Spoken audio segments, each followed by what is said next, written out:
just here's some little tips if you're gonna do floor repair and you look underneath and where your subframe hooks onto is not in the best of shape, now's the time to do it.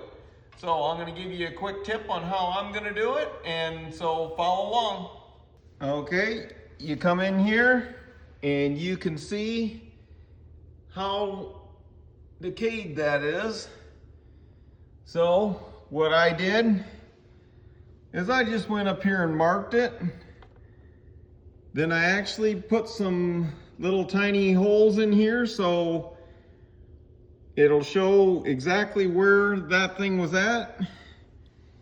And then also I will point out that I checked all the measurements, because you're gonna wanna make sure that this is in the exact location that it's in right now. So you don't want to get that in the wrong position, because that will throw off your subframe. This is the old one. You can see the shape that it's in. Remember, this is what your subframe is connected to. So we went ahead and got rid of that, which was in there. A lot of time in drilling and getting that off of there. Here we go.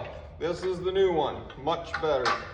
So now you just line it back up. You have your alignment holes up here. I got an alignment hole down here, and it will put that right back to where it was at. Here we go, right back into place. Well, we got our support all in there. It's all welded in. And now, unfortunately, I got to start on the other side. So follow along and we'll see where this ends up.